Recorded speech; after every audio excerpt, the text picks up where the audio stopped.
Hey, welcome back to my channel. In this video, I'm gonna talk about top 5 best beginner DSLR camera. Starting at number 5. Canon EOS 1500D.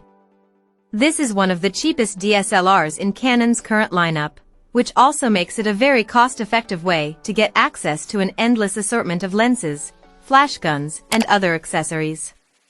Its low price tag means it understandably lacks some of the fancy tricks of its bigger brothers, like a flip-out display and 4K video recording, but there's still a good level of physical control on offer. Most importantly, we found the image quality produced by its 24MP sensor to be sound. The camera is designed very much with its target audience in mind, with a feature guide to help you understand basic settings, while its impressive battery life is also better than many mirrorless models at this price point.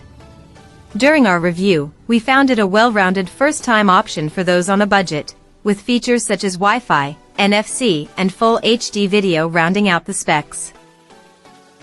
Coming at number 4. Nikon D5600.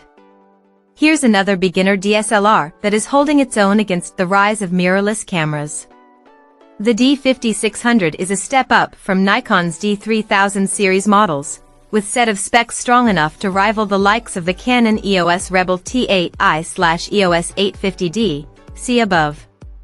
Key advantages over the D3500 include a large touchscreen that has a vlogging-friendly articulating design to flip round to the front, plus Wi-Fi and a healthy range of additional control on the inside. In our tests, its 24.2MP sensor produced detailed images that didn't disappoint. In fact, despite the D5600's age, you'll likely need to upgrade to a full-frame camera to get better results. We also found its 39-point AF system to be decent, if a little dated, while polished handling makes the D5600 a well-rounded entry-level DSLR. You need to pay more for the privilege, but it makes sense to go for the D5600 if you want a beginner camera with growing room. It'll be a reliable companion for years to come. At number 3. Canon EOS Rebel T8i. The Canon EOS Rebel T8i, known as the EOS 850D outside the US, picks up the baton from the popular Rebel T7i/EOS 800D, which is now tricky to find. This new model isn't a huge upgrade. The most notable addition is a 4K video mode, which we found to be hampered by frame rate restrictions. Still, the Rebel T8i/EOS 850D remains one of our favorite all-round DSLRs for beginners. You get a dual-pixel phase detection AF system, which in our tests was fast, reliable, and great for video. Its button layout is also very considered, while the vari-angle LCD screen handles really well. As long you ignore that headline of 4K video, which involves a crop and the loss of phase detection autofocus, it remains a great option for anyone who's starting a photography hobby and prizes DSLR advantages like battery life and handling over the latest mirrorless tech.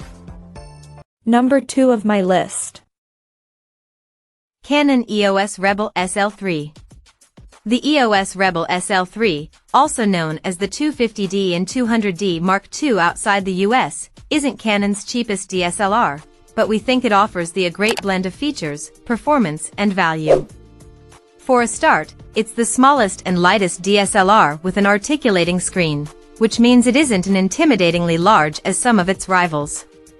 It also adds a fresh processing engine and 4K video recording to its Rebel SL2, EOS 200D, predecessor. We were impressed with its responsive touchscreen, speedy startup time and excellent dual-pixel CMOS AF system, which also works when you're shooting 1080p video, though not sadly in 4K.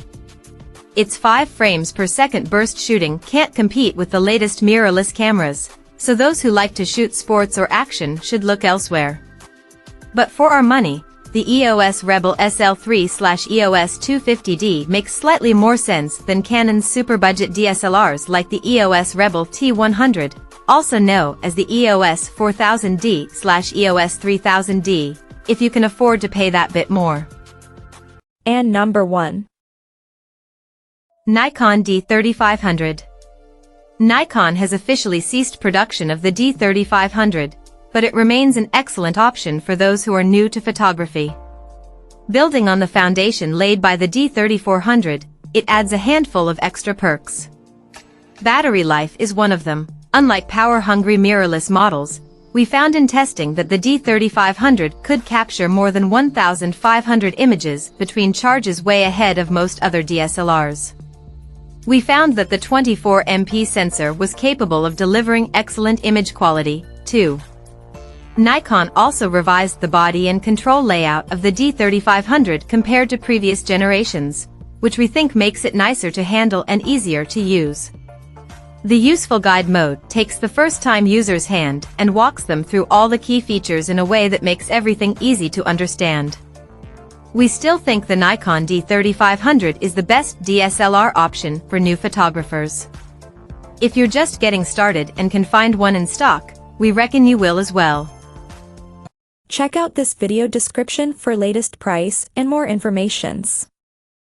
Thank you for watching this video. Please subscribe and stay tuned.